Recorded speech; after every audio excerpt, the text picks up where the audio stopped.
Welcome to the Denim and Pearls podcast. Business casual conversation laced with pearls of wisdom.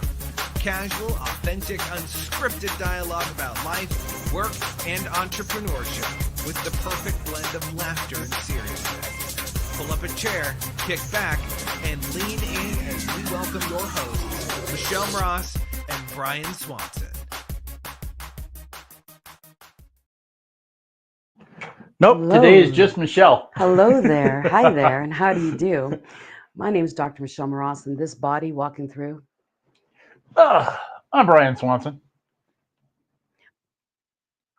We're Denim and Pearls with Business Casual. With pearls of wisdom. From the porch. What a crazy day it has been. Oh, It has. it has.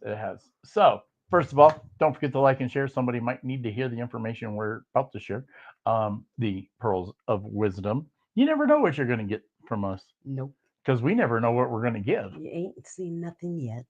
Oh, there's one we haven't done. I know. You ain't seen nothing yet. Might have to do that next week. So today's topic is... Glory of love. Oh, such a sappy song. I am a man who will fight for your honor. It's from the Karate Kid, the first one. Oh yeah, such a sappy song for such a tough Hey, movie. But Peter Cetera had the voice of an angel. He couldn't open his mouth. What are you talking about? He could sing without opening his mouth. That's what was amazing about. Ventriloquist or what? He opened his mouth about this wide. I am a man who will fight. It's like, how is he doing that? It's amazing. So what are we actually kind of like covering today? Well, we were talking about glory of love is we're all someone's hero. Someone looks at us with admiration. Right. Every one of us. Now, I want to take the word, I mean, we're going to probably end up using it anyway, but I do want to take the word perception out of this. Okay. So how they see you Mm-hmm. could be a way of doing it. What have you proven to them that makes them think that? But I don't want to use the word perception because we always talk about perception, even though this is perception. Yeah. Well, and the thing is you don't have to prove anything to anyone. It's what. So what's the point in life? It's how they see you. Right. Yeah. Yeah, see, perception. You really can't get away from that word. Well, what I think is interesting, and we kind of started down this road in our conversation prior to turning the camera on, but when there are people who look at us, look at you, they are enamored, if you will, big word for the day. They are enamored by how you treat them, how you act, what you do for them. And they will talk circles about you forever. Or how you just live life. Yeah, exactly. Mm-hmm. So I still, that word is still popping in my head. I'm trying to stay away from it since I called for it. But then there's people who also see you from the outside looking in who we don't even know. And you just happen to meet them and they're like, oh my gosh, I'm such a fan. Yeah. It's really funny, honestly. Well, and that's why my perception, the way I say it is always be the best you because you don't know who's watching. You don't know who's taking their cues from you, who you are a hero to, and they look up to you. And so you have to be cognizant of being the best version of you every day that you possibly can be the best version of you. And like last night, we met a woman. She's awesome. And last night she said, I follow you. I see all your stuff. I watch all the videos. And I'm like, who are you? Yeah. And so you just never know who's watching you and admiring you from afar. And well, especially if when you do the podcast like we do, but also, I mean, we are pretty public if, when we consider karaoke and all that other kind of stuff. But everyone, all of you out there, someone is watching you and saying, wow, they're amazing. Or, oh, I wish I could do what they're doing. Or, I love how they live life. You don't know who's watching you. So go be the best you. And so the glory of love, we were talking about it, is when you're not in the room, who speaks up for you? who speaks about That's you? a tough one. Or if someone's slandering your name, who speaks up for you? Oh, that's definitely, especially these days with all the crazy stuff that goes on and being accused of being this or being accused of being that when none of it's true, but who's actually standing up for you? And then they get drugged through the coals these days. I'm hoping that, everything in life goes around in circles, and I'm hoping some of this stuff that's going on these days goes away, because people are being falsely accused of this or falsely accused of that, and it's crazy in my mind. Oh, you can't say falsely. You just say they're being accused. Or, well, some are falsely accused. I'm not thinking of anybody in particular. About to say, at okay, this point. because people get accused of things, and Constantly. my opinion on that is, whoever they're talking to, if they know you and they are your true friend, Mhm. they would back you. Right. And a lot of it's keyboard warriors, and I think most Yeah. of us know what that is. They Yes. sit behind a computer. They're and braver typing. they're braver because they don't think there's any repercussions. Yeah, And no. most of the time there's not, but every once in a while you get a hold of the wrong person. Now, I have to address something in the elephant in the room. Hmm? This thing. It's just a white square on your chest. It's kind of an oval-y thing. It's an oval, I think. It's Almost a triangle, but not quite. It's a heart monitor. So I just want to make sure, if you're wondering what the heck is on Michelle, it is not a mic. It is a heart monitor. And the glory of love, that also brought this up for a reason.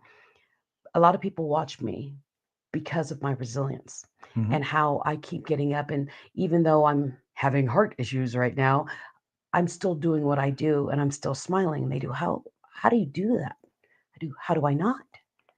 Right? So when you have a discrepancy in your life, you can have your human moment and panic about it. My and twofers. Then, yeah, like your twofers, and take care of business. Take care of what you need to take care of, and just keep living. Glory of love. I know people look at me for my resilience and are thinking and speaking highly behind my back. And I thank all of you for that. Well, there was also another person we talked to last night. Her name's the same as yours. And it was crazy because she's thin, she looks fit, looks a little older. I don't know how old she is, honestly. But I think she's around our age. And she sat there and labeled out all of the things going on in her life that she's put up with. And you look at her and you go, huh? No, there's no way. It's crazy because you never know what other people are going through. You don't. You never know unless they tell you. And even if they tell you, more than likely, they're not going to tell you everything. Just don't assume. Love people. Never assume anything anyway. Yeah. You know what assume means? Mm-hmm. Okay. Make an ass out of you and me. Hey, it's a new song. Making an ass out of you and me. Let's assume. So, yeah, it's amazing. You just never know what's going on with somebody else. But I really, Glory of Love, when I think of that and you listen to the song, he talks about himself being the man of, defending your honor kind of a thing. And are you the one defending somebody's honor, or are they defending your honor? Whether, because do we even know what honor is these days? Some of us do. Strange. It's kind of a strange question for our age range, but do we really know what it means to stand up for somebody else's honor? In other words, stand up for the truth, stand up for the facts of who that individual is you may be defending. That's almost a smart comment. There you go. There's a pearl of wisdom.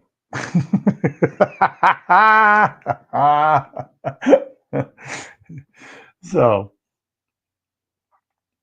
what else are we going to cover? No, I just think it's, in business, when you are doing the best you can in your business, your customers are the ones who are defending your honor. When someone says, oh, I use so-and-so because I heard such and such and you happen to be such and such, your customers, if they are happy, are the ones who do, oh, I love such and such. They do this and they do. Those are the people talking highly about you behind your back. And in business, that's what you want. You want your customer base to be your marketing platform because they're the ones who are selling you. Well, what's the best sales and marketing? Word of mouth. Mhm. Just because it's somebody who you know, like, and trust. And what's the worst part of marketing? I just said it too, and I can't forget. It's good and bad, Mhm. both sides of it. Oh yeah, because the squeaky wheel will get the most oil. So when you get bad press from those people, you also get Which massive travels bad. so much faster. Yes, than the good stuff. Oh my So gosh. do the good, be the best that you can possibly be, and give the service that your customers deserve. Now, do you want to switch to the personal side yet? Sure. I think we're covering a lot of. I think we're kind of covering it both. Yeah, your significant other, Yeah, your spouse, your boyfriend, family, girlfriend. yeah, whatever. Well, you would hope that in a perfect world, everybody's significant other, whatever version of it is, or whatever title you want to put to it, are the ones who look up to you, are the ones who defend you, who will stand up for your honor. Well, I've heard people, I mean, However, it's not always the case, but well, I've heard people where they're out with their girlfriends or a group of guys or whatever, and they're talking smack about their significant, not their wife or husband or partner, but like their boyfriend, girlfriend, partner kind of thing. And they're like, oh yeah, they're a pain in the butt, and I'm only putting up with them for now. Then leave them. why do Don't you deal with don't stay with them where they think you love them and then you talk negative behind their back. Just leave them at that point, because what you're doing is you're long-term pulling off a band-aid that's going to hurt later. hurt more later? But Hurt more well, later. the other side of that is, I also think of it as it's a fear. You talk about a rut in a grave. We're all stuck in that rut in a grave when it comes to relationships in a lot of cases, and sometimes that rut is a grave, and you just don't know how to get out of it. You have a fear of getting out of it. Yeah.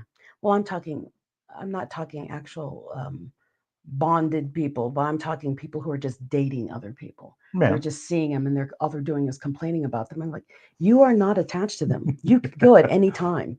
You don't have 3 kids and a dog and a picket fence and a mortgage together. Go, just leave. But when you bond all the other stuff, well, then you got to think a lot more.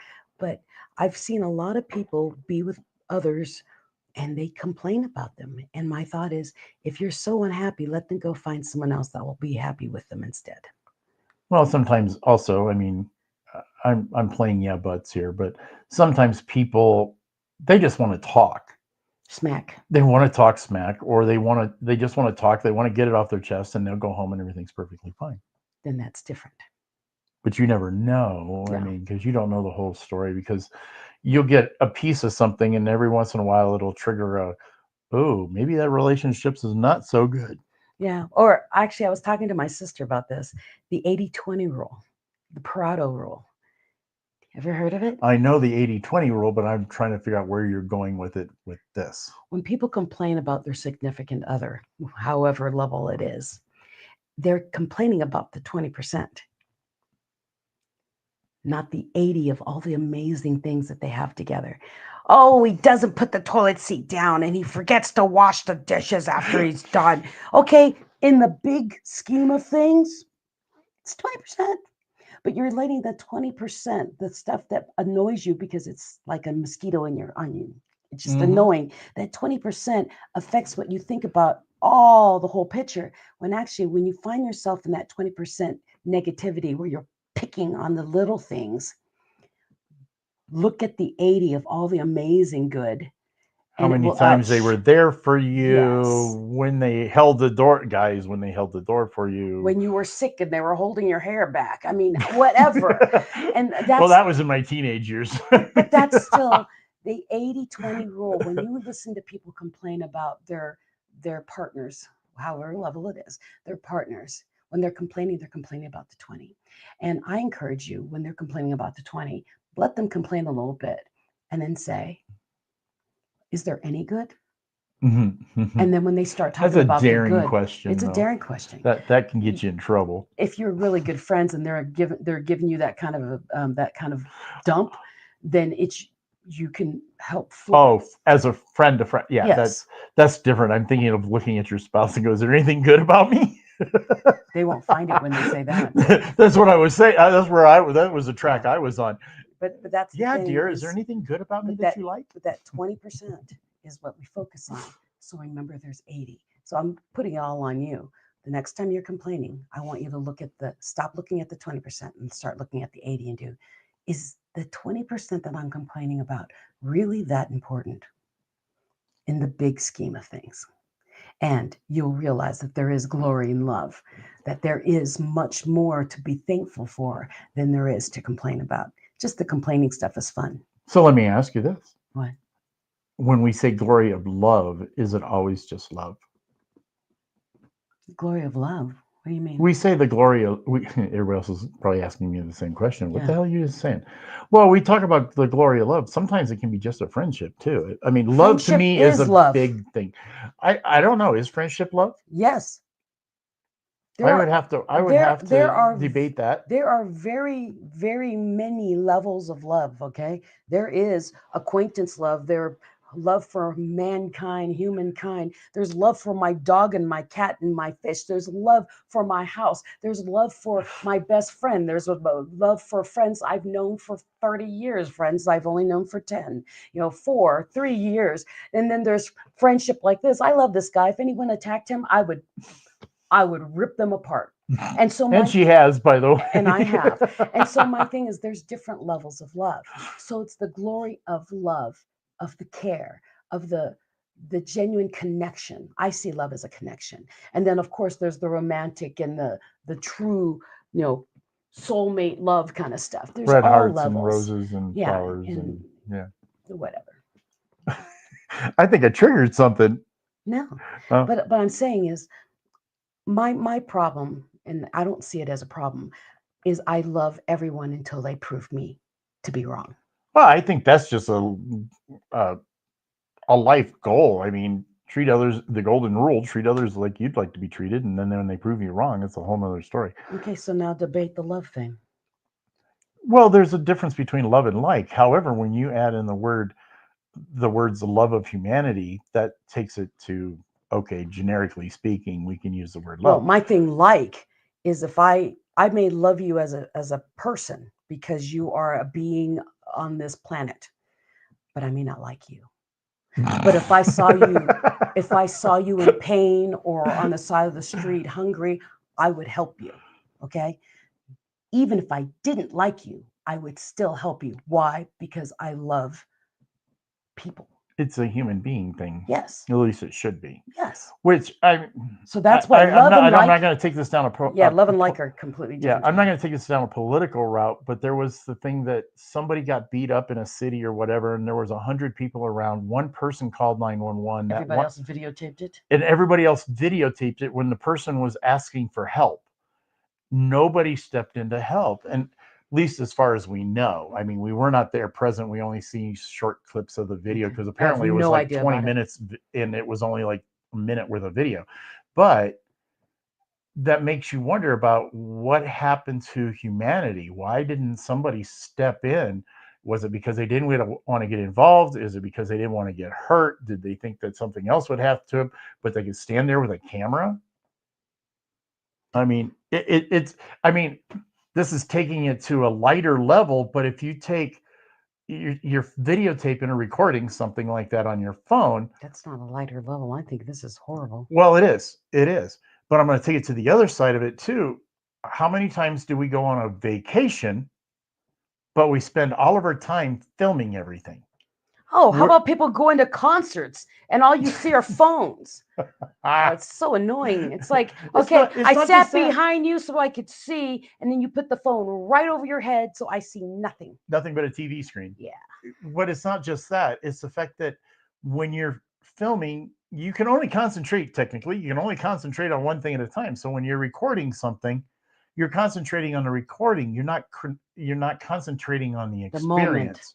The moment you go to Disneyland and you got to you film everything of your kid. Why do I keep using the word film? Record everything of your kid rolling around, and then you get home and you go, well, that was fun. Let's watch the video.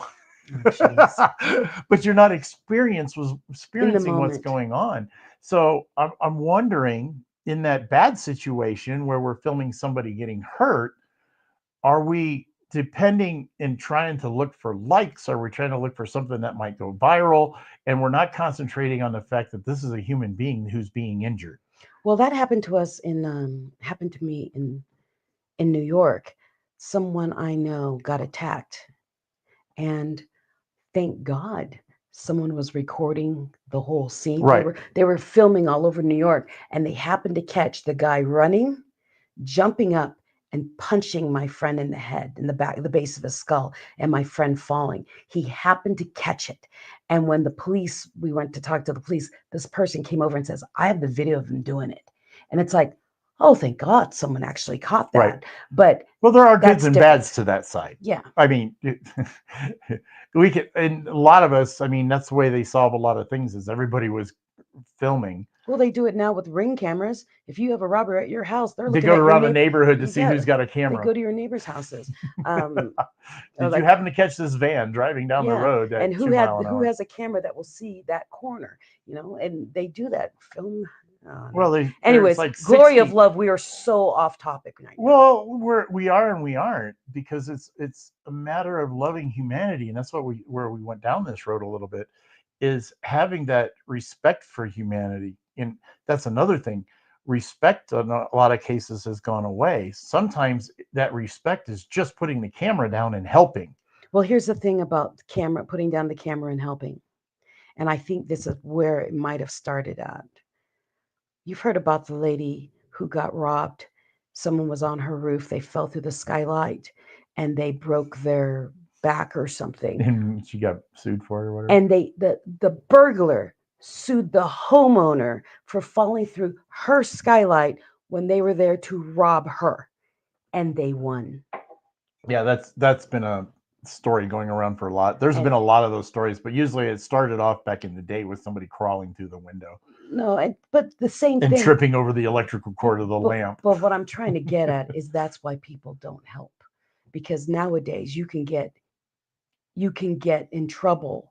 Because if you went to help them and you moved them and then they crunched a vertebrae, they're going to sue you for injuring them. Well, we are a sue-happy country at this point. I pulled them out of a burning car, but if you didn't touch them, they'd be dead. But if you didn't touch them, they wouldn't have a broken rib. You broke their rib, and it's like giving them CPR. But I was pulling them out of the burning car, that kind of thing. So we have a very strange society, and we would hope that those of you who are watching our show, if you someone hurting or in pain or being attacked, that you would help. I was actually watching what's his name, Josh, the history guy. Yeah. I love him, by the way. Josh Gates, yeah, he's amazing. But I was watching one of the shows yesterday, one of the episodes, and they talk about finding the oldest, like 12,000-year-old society. And of course, they're uncovering, I think it was in Turkey or something, and they're uncovering it and all this other kind of stuff. And all I could think of was, because they were finding evidence of where people were cleaning off skulls and then hanging them from respect. They think from respect of their ancestors, kind of a thing. And so they were displaying them within these rooms and that's part of the story. But I'm thinking, things change so much, but I'm wondering if it's a matter of our perception and how we treat each other that shows the respect the same today as it did 12,000 years ago, because they didn't have video cameras 12,000 years ago. At least we don't think they did. We haven't found evidence of that yet, but they carved everything in stone. I mean, it was kind of hard to put a movie in stone.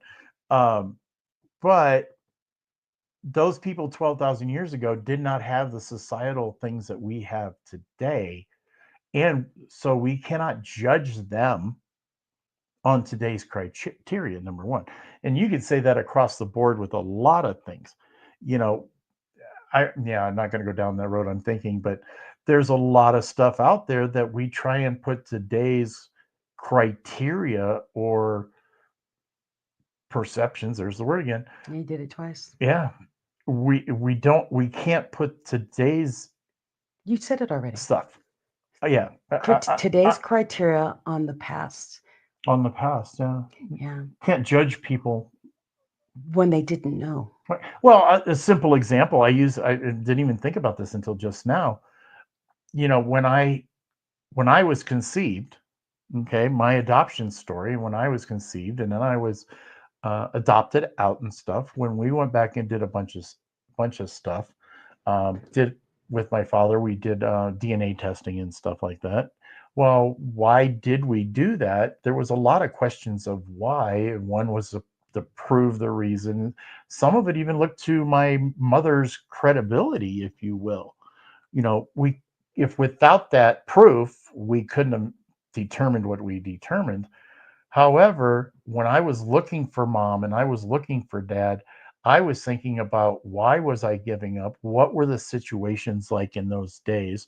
My mother my mom who raised me, she adopted a child out when she was 19. Well, it sounded really weird, but if you put the fact that they lived in a very poor part of the country, they didn't have any money, and dad said, we can't take this child. That's what created the adoption. Well, today we look at it from the fact that, oh my gosh, she was 19 and she was an adult. She could make a decision all on her own. Why did she do that? So putting today's criteria on her situation, it doesn't work. Did that make any sense? Yes. Okay. So enough about the past. Let's look at the future. Let's look at the future. We only have things to talk about. So for those of you who are in our area, in the Colorado Springs area, tomorrow we are having the Not So Mini-Con.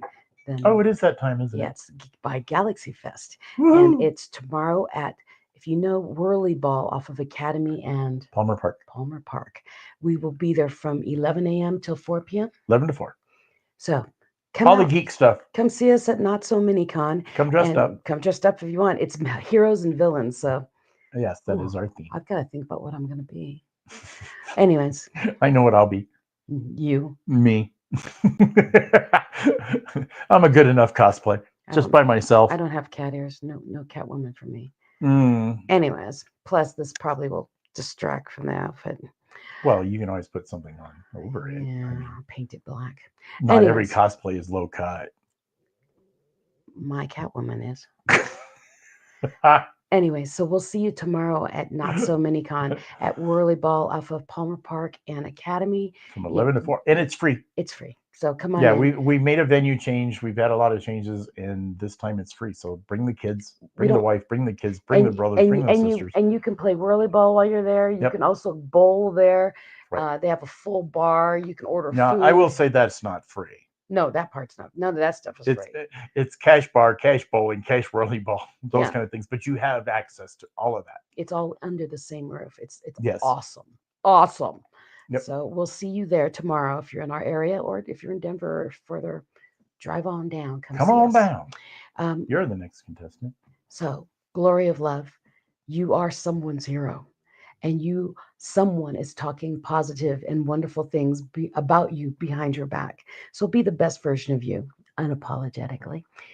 And remember, the glory of love, it's in all of us. I have the song going through my head, but it just will not come out my mouth because my mouth says, no, you can't sing. Yeah, you can't sing that. It's too pretty. It's pretty. It's Peter Cetera. The man has a beautiful voice. Anyways, my name is Dr. Michelle Morales. Don't forget to like and share. My name is Brian Swanson. We're Denim and Pearls. We are business casual. With pearls of wisdom. From the porch. We'll see you next week. Uh-huh. Peace. Peace.